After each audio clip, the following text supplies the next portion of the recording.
So I figured it would be kind of fitting for the first video on this channel to be on how I made this announcement video for this channel, having this my two logos trans very satisfyingly transforming into each other, and how I went about it. So yeah, that's what we're going to be doing.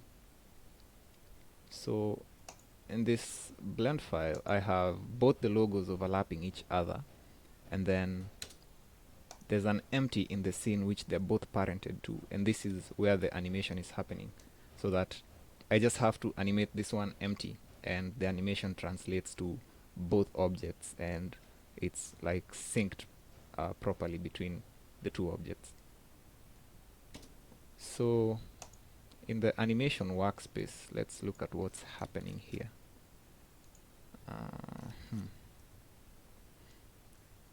Right there. So I'm only animating the rotation in the z-axis of this empty, and the steeper the curve in the animation, the faster the rotation, and as the slope becomes less steep, the rotation slows down. And we're just trying to use this animation and the animation that we've made here, where it's speeding up and slowing down, and finding places where we can hide that transition.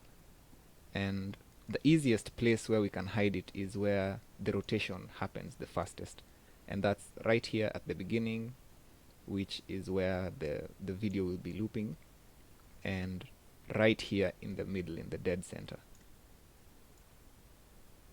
So because of the speed and how fast it's rotating at this point, it's really easy to hide that transition within a few frames, and the animation will happen suddenly. That transition will happen suddenly within just a few frames. But the thing that goes a long way in making the animation very smooth, you'll have to enable motion blur, and you'll see how I have the shutter in the motion blur cranked up really high, and it just really helps to smoothen that transition. And especially because of how fast the movement is, you get a very high amount of motion blur at that point, and it hides that transition really, really well. Now, the other places where I'm hiding a transition is right here, where the rotation isn't, it's not so fast, where the slope is a bit, where the animation is slowest, right here. And because the animation isn't so fast, we can't use the speed to hide that transition. So what I'm doing at this point right here is where I found the places where the shapes, because of how I have the shapes of these two objects, when they're perpendicular to the view of the camera, it isn't very easy to tell which is which. So I'm using these points to hide that transition, and the transition again is happening really suddenly within very few frames, but because of the perspective, it's not very easy to pick out when that transition happens. And I should also mention that there's as I was working on this, I noticed that there's a fine balance where, as I was tweaking the speed here where this transition happens, if it's too slow, the eye can kind of pick up that transition as it happens, even though it isn't very easy to tell when the shapes are perpendicular to the view of the camera. If the speed isn't fast enough, if it's too slow, the eye can sort of pick it up. And so there's a fine balance that I had to play with to find that sweet spot where it's not too fast, but the transition still is seamless, and the motion blur also still goes a long way to just smoothen that transition a bit more.